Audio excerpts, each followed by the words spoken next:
So welcome to Knitting with Noonie and Friends. This is Nadia. She's my lap cat who likes to sit on my hands while I type and is not very photogenic. So I figured I would give a brief video message to Karina and other of you that want to knit and are kind of on the fence about it, complete with cat hair.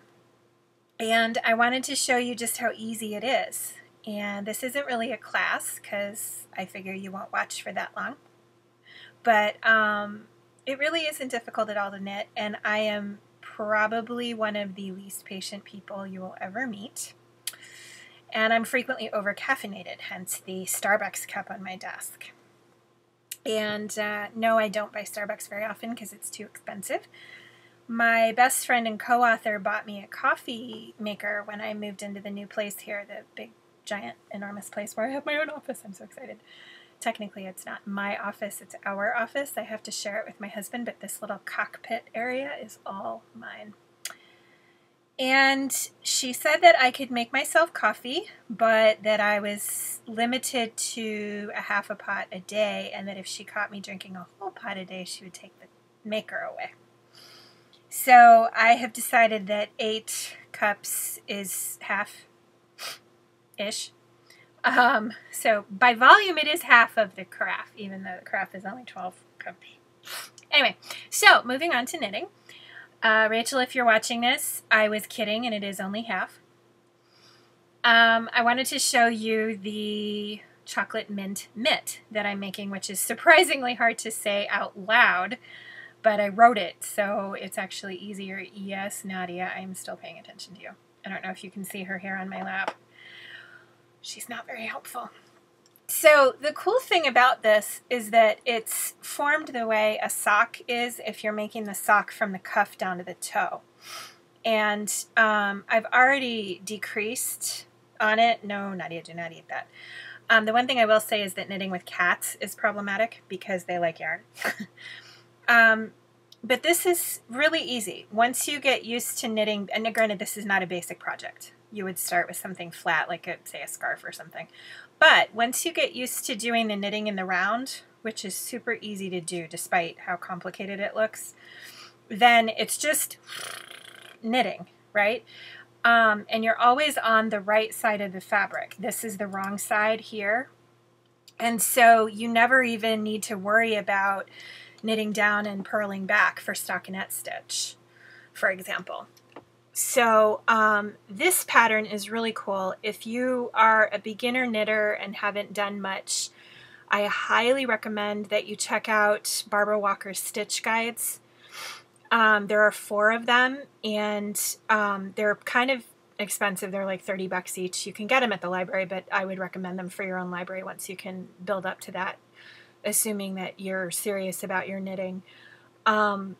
But the reason that I say that is that the first knitting stitch guide is a compendium of like over 400 stitches. And then the second volume, she got so much response from fans that she did a second one, and it's this thick. I mean, it's huge. And it's over 550 designs. Her third book, she invented a notation system, a charting system for knitting, which depending on your knitting level you may not need. If you're just kind of farting around, then the first 2 volumes are fine. The 4th one is fantastic. It's all brand new designs that she came up with in lace, cables, and mosaic knitting, which is really cool. This particular stitch is from volume 1, and it looks really complicated. Let me see if I can get the light better. But it's actually really easy. The 4-row repeat when you're knitting in the round is you purl 1 row, and then with the yarn in the back, you're going to actually slip it, but instead of slipping in the front, you'll slip through the back loop, which I know probably sounds confusing to beginners, but once you get the hang of it, The next row is you do a twist, or actually no, you slip like normal and then purl. And then the fourth row is you knit through the back loop for one of the stitches, and then you knit straight, and then you knit through the back loop.